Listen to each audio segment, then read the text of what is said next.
ফরিদপুর 1 আসনভুক্ত মধুখালী, বোয়ালমারী ও আলফাডাঙ্গা উপজেলায় মোটর শোভাযাত্রা করেছেন কেন্দ্রীয় যুবদলের সাবেক সহ সভাপতি মোহাম্মদ মনিরুজ্জামান। বাংলাদেশ জাতীয়তাবাদী দল বিএনপির মনোনয়ন প্রত্যাশী তিনি। শনিবার সকালে ফরিদপুরের মধুখালী উপজেলার কামারখালী থেকে তিনি 5 শতাধিক মোটরসাইকেল ও মাইক্রোবাসের বহর নিয়ে বোয়ালমারী হয়ে দুপুরে আলফাডাঙ্গায় পৌঁছান। পরে বিকল্প পথ ব্যবহার করে সন্ধ্যায় আবার কামারখালীতে ফিরে আসেন। এ সময় তিনি বোয়ালমারী চৌরাস্তা সহ বিভিন্ন স্থানে পথসভায় অংশ নেন। পথসভায় বক্তব্য দানকালে মোহাম্মদ মনিরুজ্জামান বলেন, বাংলাদেশের স্বাধীনতা ও সার্বভৌমত্বকে মমত্ব দিয়ে রক্ষা করেছেন বিএনপির চেয়ারপারসন বেগম খালেদা জিয়া।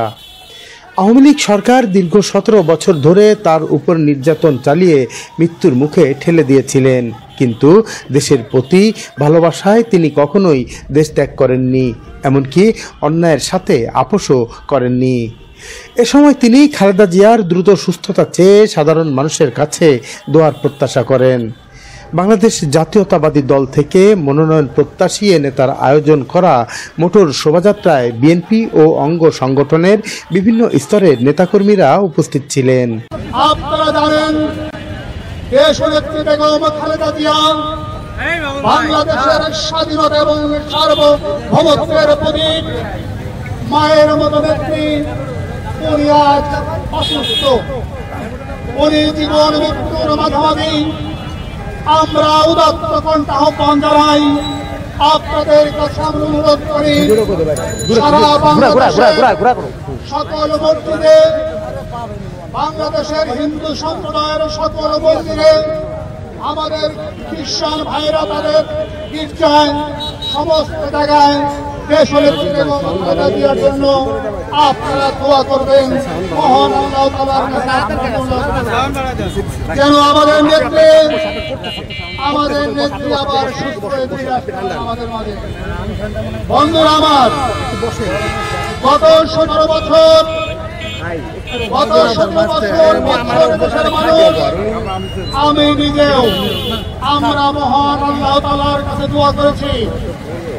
আমরা আল্লাহর কাছে ফরিয়াদ করে বলেছি, হে আল্লাহ, আপনি আমাদের দেশ নেত্রী বেগম খালেদা জিয়াকে এই অত্যাচারী শেখ হাসিনার জুলুম থেকে রক্ষা করুন। আপনি আমাদের নেত্রীকে সুস্বাস্থ্য দান করুন। বিশেষ করে আমরা বলেছি, আমি ব্যক্তিগতভাবে প্রতিবার আমাদের পরে বলেছি, হে মহান আল্লাহ, যেই মানুষটি শহীদ জিয়ার মৃত্যুর পরে এদেশের মানুষের হাল ধরেছিলেন, দেশের দায়িত্ব নিয়েছিলেন, প্রতিটি সংগ্রামে, প্রতিটি আন্দোলনে নেতৃত্ব দিয়েছেন এবং আমাদেরকে দেশ গড়ার প্রত্যয় দিয়েছেন, সেই নেত্রীকে অবশ্যই সম্মানজনক জীবন, সম্মানজনক মৃত্যু এবং সম্মানজনক প্রদান করবেন।